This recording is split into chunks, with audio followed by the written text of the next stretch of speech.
నమస్తే అన్న. నమస్తే, నా పేరు పెద్దపటి రాజేష్ కుమార్. నేను పిఠాపురం పురపాలక సంఘ 16వ వార్డు కౌన్సిల్ సభ్యుడిగా ఉన్నాను. చెప్పండి. రైట్. అంటే లాస్ట్ టైం ఇక్కడ ఉన్న ఎమ్మెల్యే పేరు ఒకసారి చెప్తారా? శ్రీ పెండెం దొరబాబు గారు 20,000 మెజార్టీతో నెగ్గడం జరిగింది లాస్ట్ టైం. ఎవరిపైన? ఎస్విఎస్ఎన్ వరం పైన. అయితే మరి అలాంటి వ్యక్తిని తీసేసి ఇప్పుడు ఆ ప్లేస్లో గీతా గారిని పెట్టడానికి రీజన్ ఏంటి? అది పార్టీ అధిష్టానం అండి. ఇప్పుడు మా చేతుల్లో ఉంటే కనుక మేము అవన్నీ చెప్పగలం. మేము పార్టీ మనుషులుగా పార్టీ ఏది నిర్దేశిస్తే అది. ఇప్పుడు ఫర్ ఎగ్జాంపుల్ బ్రదర్ మీ పేరు తేజని ఇక్కడ క్యాండిడేట్గా పెడితే తేజకి పనిచేయడానికి సంసిద్ధంగా ఉన్నటువంటి కార్యకర్త నేను ఒక వైఎస్ఆర్ కార్యకర్తను గర్వంగా చెప్తా. సో ఇక్కడ గీతం గారిని దొరబాబు గారిని తీసి గీతం గారిని ఎందుకు పెట్టారన్న దగ్గర నా దగ్గర అయితే ఆన్సర్ లేదు. కానీ ఎవరిని నిర్దేశిస్తే పార్టీ వారికి పనిచేయడానికి సంసిద్ధంగా ఉన్న కార్యకర్తలు మాట్లాడే వాళ్ళు చాలామంది ఉన్నాం. వారి యొక్క పార్టీ ఆదేశాల మేరకే మేము పనిచేస్తూ ఉంటాం. మరి దొరబాబు గారు సపోర్ట్ గీతా గారికి ఉందా లేదా? సంపూర్ణంగా ఉంది. ఇవాళ ఆల్రెడీ ఇక్కడ ఎఫ్కే పాలెం అనే ఊరిలో ప్రచారం జరిగింది. వారు ఇరువురు పాల్గొని ప్రచారంలో జోరుగా తిరిగారు, చాలా చక్కగా చేశారు. ఇద్దరు సంపూర్ణమైన మద్దతు దొరబాబు గారు మద్దతు గీతం గారికి ఉంది. ఇద్దరు కూడా పార్టీ మనుషులే. సో పార్టీని ఇక్కడ బలోపేతం చేయడానికి కానీ నెగ్గించుకోవడానికి కానీ మరి ఖచ్చితంగా ఇద్దరు కూడా కలిసి పనిచేస్తారు. అందులో ఎటువంటి సందేహం లేదు. పనిచేస్తున్నారు. మేము ఒక సగటు కార్యకర్తగా మేము దాన్ని ప్రత్యేక సాక్షులుగా ఉన్నాం. అంటే గతంలో ఇక్కడ చూసుకుంటే వర్మ గారికి మంచి ఇమేజ్ ఉందని చెప్పేసి నేను విన్నాను ఇక్కడ వర్క్ చేసినప్పుడు. అంటే ఇండిపెండెంట్గా కూడా గెలిచి దాని తర్వాత టీడీపీలోకి వెళ్ళారు. సో అలాంటి వర్మ గారు ఎటువైపు ఉంటే ఆ వ్యక్తి ఖచ్చితంగా గెలుస్తాడంటే పవన్ కళ్యాణ్ ఉన్నా లేకపోతే ఆ ప్లేస్లో ఇంకెవరు ఉన్నా గెలిచే అవకాశాలు ఉంటాయని చెప్పేసి అంటున్నారు. సో దాని గురించి మీరేమంటారు? నేను అన్నవారి కోసం పూర్తిగా చెప్పలేను, కానీ నేను ఒక విషయం అయితే ఇక్కడ చెప్తాను.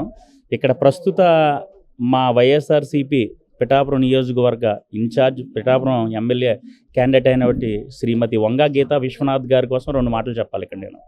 ఎందుకంటే ప్రచారంలో చాలా వాడి వేడిగా మరి ముఖ్యంగా ఆవిడ యొక్క ఆరోగ్యాన్ని సైతం పణంగా పెట్టి ఆవిడ ప్రతి ఒక్క గడపకి ప్రతి ఒక్క వ్యక్తిని రీచ్ అయ్యే తీరు నిజంగా ఆద్యంతం మమ్మల్ని ఎంతో ఆశ్చర్యపరుస్తుంది. మరి ముఖ్యంగా మాకులాంటి నూతనంగా ఉన్నటువంటి యంగర్స్కి అదొక ఇన్స్పిరేషన్ అన్నమాట. ఎందుకనంటే ప్రతి ఒక్కరిని అక్కడ దూరంగా ఉన్నా సరే ఆవిడ ఇక్కడ ప్రచారార్థం దిగి వాళ్ళ దగ్గరికి వెళ్ళి వాళ్ళ సమస్య సాధికారత కోసం ప్రతి ఒక్క ప్రశ్నను అడిగి మీకు ఇక్కడ పనితీరు ఎలాగుంది, మీకు ఇంకా ఏమైనా సమస్యలు ఉన్నాయా, లేకపోతే మేము ఏమన్నా ఇంకా మెరుగ్గా చేయాలా అని చెప్పడం, ఒకవేళ వాళ్ళు ఎక్కడన్నా కొద్దిపాటి అసంతృప్తి ఏమన్నా ఉన్నప్పటికీ కూడా దాన్ని సర్ది పెట్టుకోవడం, నాయకుల మధ్య సమన్వయం కుదర్చడం, అనేక విషయాల్లో ఆవిడ మాకు ఎంతో స్ఫూర్తిదాయకంగా ఉన్నారు. మేడం శ్రీమతి వంగా గీతా విశ్వనాథ్ గారు నిజంగా ఆవిడ ఇక్కడ ఎన్నికల బరిలో ఇక్కడ పిఠాపురం కాన్స్టిట్యున్సీలో నుంచోవడం, మరి ముఖ్యంగా ఆవిడ కోసం చెప్పాలంటే సుదీర్ఘమైనటువంటి రాజకీయ ప్రస్థానం కలిగిన వ్యక్తి. ఆవిడ ఆషామాషి వ్యక్తి కాదు.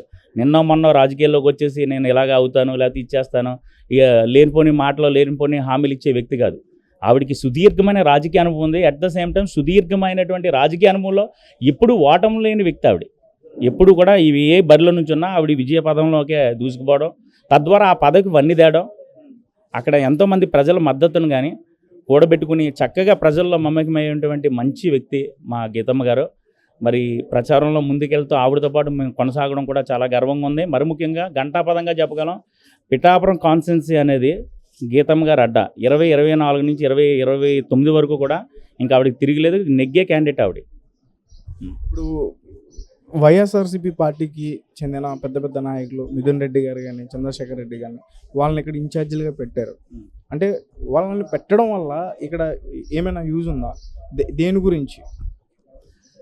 అది పార్టీ స్ట్రాటజీలు ఉంటాయండి. ప్రతి పార్టీకి ప్రతి స్ట్రాటజీలు ఉంటాయి. ఇప్పుడు మా ప్రత్యర్థులైనటువంటి పవన్ కళ్యాణ్ జనసేన పార్టీ సభ్యులందరూ కూడా ఇక్కడ లోకల్గా ఎన్నో ఈవిడికి భయపడి పిఠాపురం కాన్స్టిట్యున్సీలో ఉన్నవంటి లాడ్జీ అన్నది ఖాళీ లేదు. ఈరోజు ఒక్క లాడ్జీ ఖాళీ లేదు. ఎందుకంటే మేము ఆరా తీసుకున్నాం. మేము చూస్తుండగా ఎంతోమంది ఎక్కడి నుంచో ఇండస్ట్రియలిస్టులు అయితేనేమి, పవన్ కళ్యాణ్ కానీ అభిమానులు అయితేనే వాళ్ళందరూ కూడా దాన్ని ఎప్పుడో ఒక 2 months నుంచే ఆక్యుపై చేస్తారు. ఈ రోజుకి మరి మాకు మా పార్టీ నుంచి ఇన్ఛార్జీలు వచ్చారంటే అది ఒక పార్టీ విధి విధానం. ప్రతి ఒక్క కాన్స్టిట్యున్సీలోనూ ఇక్కడే కాదు, ప్రతి ఒక్క కాన్స్టిట్యున్సీలో దానికి ఒక అబ్జర్వర్ ఉంటాడు. అట్ ద సేమ్ టైం ఒక అబ్జర్వర్తో పాటు ఇన్ఛార్జీలు కూడా ఉంటారు. అదేవిధంగా మరి వాళ్ళు చూసుకుంటే ఈరోజు మా పిఠాపురంలో ఇల్లులు కానీ లేకపోతే లాడ్జీలు కానీ ఖాళీ లేవండి. మేము చాలా అసౌకర్యానికి గురవుతున్నాం. బుక్ చేశారు. ఎందుకంటే మా యొక్క విజయ పరంపరను వాళ్ళు తట్టుకోలేక ఎక్కడ మేము నెగ్గుదామనే భయంతో వాళ్ళు ఎక్కడెక్కడి నుంచో వచ్చారు. అసలు మా స్లాంగ్ కాదు, మా లాంగ్వేజ్ కాదు, అసలు వాళ్ళు మాట్లాడి తీరు చూస్తుంటే మీరు కరెక్ట్గా వాళ్ళ మనుషులే కదంటే అవునండి అని చెప్తారు. టీ కొట్ల దగ్గర కానీ ఇక్కడ కానీ. ఇక్కడ కొత్త కొత్త లాడ్జీలు అన్నీ ఫిల్ అయిపోయినాయి ఈరోజు, ఎప్పుడు ఒక నెల కిందటి నుంచే. దానికి మీ దగ్గర సమాధానం ఉండదు కదా. సో దీన్ని బట్టి నేను చెప్పొచ్చు అంటే ప్రతి పార్టీకి కొన్ని స్ట్రాటజీలు ఉంటాయి, దాని ప్రకారంగా వెళ్తాయి. దాని పార్టీ విధి విధానం అనమాట. చెప్పండి. అంటే చాలామంది కూడా ఇక్కడ ముద్రగడ పద్మనాభాన్ని టార్గెట్ చేసి మాట్లాడుతున్నారు. సో దాని గురించి ముద్రగాడ పద్మనాభం గారి కోసం మాట్లాడే అర్హత స్థాయి మ్యాక్సిమం ఎవరికి ఉండదండి. వారి కోసం మాట్లాడడం అంటే వారి విజ్ఞతకు వదిలేయాలి. ఎందుకనంటే నేను చూసిన కళ్ళనే అన్ని వర్గాలని, ఒక కాపు సామాజిక వర్గ నాయకుడు అయి ఉండొచ్చు, ఆయన కాపు సామాజిక వర్గ నాయకుడిగా వారు చేసిన వారి కృషి అంతా చేశారు. గత ప్రభుత్వంలో వారికి జరిగిన అవమానాలు అయితేనే మేమైతే వారి వ్యక్తిగత ఎజెండా, అది పార్టీలోకి రావడం రాకపోవడం వారి ఒక మనిషిగా లేదా ఒక ఆయనకు ఉన్నటువంటి వ్యక్తిగత ఎజెండా. కాకపోతే వారిని విమర్శిస్తున్నారో చేస్తున్నారంటే వాళ్ళ విజ్ఞతకు వదిలేయాలి. అది దాని మీద no comments. Thank you so much. Thank you. నమస్తే అన్న. చెప్పండి. ఈసారి పిఠాపురంలో పవన్ కళ్యాణ్ గారు గెలుస్తారా లేకపోతే వంగ గీత గారు గెలుస్తారా? పవన్ కళ్యాణ్ గారు గెలుస్తారని మీరు అడగడంలో ఎంతవరకు రీజన్ ఉంది? ఇక్కడ వాస్తవం చూడండి. పిఠాపురాన్ని వాస్తవాలు మీకు తెలిసి కూడా మమ్మల్ని అడుగుతున్నారు వచ్చి. వాస్తవాలు అయితే మాకేం తెలియదు అన్న, మేము ఏ సర్వేలు చేయలేదు, మేము అడుగుతున్నాం మామూలుగా. ఇప్పటివరకు మీరు అడిగింది ఎంతమందిని అడిగారు, ఎంతమంది ఏం చెప్పారు? మీరు ఇక్కడ వంగా గీత గారు నెక్కుతున్నారు.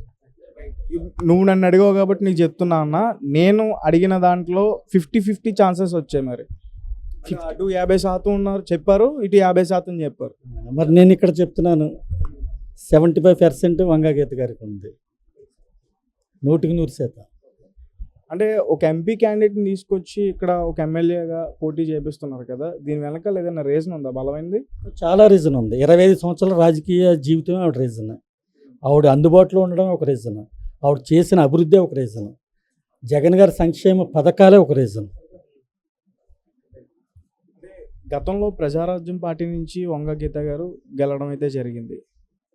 మరి ఈసారి పవన్ కళ్యాణ్ గారు ఇక్కడి నుంచి పోటీ చేస్తున్నారు.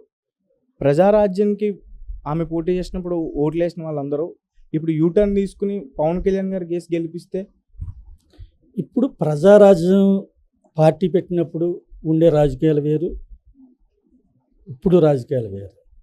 అంటే ఇప్పటికి డిఫరెన్స్ ఏంటో చెప్పాలి. అప్పటికి ఇప్పటికి ఎవరు మనకు అందుబాటులో ఉంటారు, ఎవరైతే మనకి అందుబాటులో ఉండి మనం చెప్పింది ఎవరైతే అభివృద్ధి చేస్తారో వాళ్ళని ఎన్నుకోవడం జరుగుతుంది. ఈవేళ ప్రజలందరూ అదే కోరుకుంటున్నారు.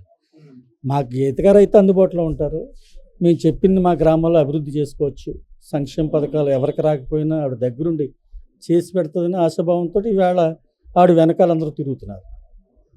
అంటే ఇంతకుముందు ఇక్కడ ఎమ్మెల్యేగా ఉన్న ఆ వ్యక్తిని తీసేశారు కదా, ఇప్పుడు ఆ ప్లేస్లో వంగ గీత గారిని తీసుకొచ్చారు. మరి అతను అసంతృప్తితో ఉన్నాడా, మీకు సపోర్ట్గా ఉన్నాడా? అసంతృప్తి అన్నమాట మీ నోటంటే ఎందుకు వచ్చిందో నాకు తెలియదు, కానీ నేను ఒక మండల పార్టీ అధ్యక్షుడు నేను చెప్తున్నాను, ఆయనకి ఏ విధమైన అసంతృప్తి లేదు. ఈరోజు కూడా ఒక గ్రామంలో వచ్చి చైతన్య రథం ఎక్కి ఆయన దగ్గరుండి ప్రచారం చేశారు, గీత గారి దగ్గరుండి. అంటే అభిమానులు ఉంటారు కదన్నా, వాళ్ళలో ఏమైనా అసంతృప్తులు ఉన్నాయని అడిగాను నేను, అలా ఆవేలు అడిగా. అభిమానులు అంటే వంగ గీత గారి అభిమానులు ఉన్నారు, పెండం దొరబాబు గారి అభిమానులు ఉన్నారు. పెండం దొరబాబు గారి అభిమానులకి ఆయన ఇప్పుడు చెయ్యొద్దని ఇప్పుడు చెప్పలేదు. మీరు వెళ్ళండి, ఎలక్షన్ చేయండి, దగ్గరుండి చేయండి అనే చెప్పారు. నిన్న కూడా ఆయన మమ్మల్ని అందరిని పిలిచి రేపు బస్సు యాత్ర ఉంది జగన్ గారిది, దగ్గరుండి దాన్ని చూడండి, బాగా జనాన్ని మొబిలైజ్ చేయండి అని చెప్పారు. ఆ విధంగా మేము కూడా ముందుకెళ్తున్నాం. మొత్తానికి ఇక్కడ వంగ గీత గారు అయితే గెలుస్తారు 100% అందులో నో డౌట్. ఎన్ని ఓట్ల మెజార్టీతో గెలుస్తారు? నాకైతే ఇంచుమించుగా 25,000 మెజార్టీతో నెగ్గుతారని ఒక అంచనా ఉంది. అది నేను చెప్పడం కాదు, రాత్రి మేము సినిమా సెంటర్లో టీ సెంటర్ దగ్గర టీ తాగుతుంటే ప్రజలు చెప్పుకునే మాట నేను చెప్తున్నాను, వాస్తవం అది. అటువైపు మేము వర్క్ చేస్తున్నప్పుడు 50,000 1,00,000 ఓట్లు మెజార్టీ అంటున్నారు, మీరు కేవలం 25,000 మాత్రమే చెప్తున్నారు. అంటే వాస్తవం చెప్పాలి కాబట్టి అలా చెప్తున్నాను. 1,00,000 అనొచ్చు, 2 లక్షలు కూడా అనొచ్చు, అది వాస్తవాలు కాదు కదా వాళ్ళు చెప్పేవి. ఇక్కడ ఎన్ని ఓట్లు ఉన్నాయన్న మొత్తం? ఇంచుమించుగా 2,30,000 ఓట్లు ఉన్నాయి. నాకు తెలిసి 180 లేదా 175 పోల్ అవ్వచ్చు అని అనుకుంటున్నాను. సో మీరు మొత్తం పోలేది దృష్టిలో పెట్టుకుని చెప్తున్నారు? దృష్టిలో పెట్టుకుని చెప్తున్నాను, పోలే దాంట్లో దృష్టిలో పెట్టుకుని నేను చెప్తున్నాను. అది వంగా గీత గారికి ఎక్కువ ఏ సామాజిక వర్గానికి చెందిన ఓట్లు పడతాయి? అన్ని సామాజిక వర్గాల్లో ఉన్నాయి. ఒక సామాజిక వర్గాన్ని ఆవిడకి ఏం పేరిట్లేదు. ప్రతి సామాజిక వర్గంలోనే ఆయన అభిమానులు ఉన్నారు. అలాగే జగన్ గారు ఇచ్చిన సంక్షేమ పథకాలున్నాయి, జగన్ గారి వెనకాల ఓట్లు ఉన్నాయి. ఈరోజు అదే మా విజయానికి కారణాలు.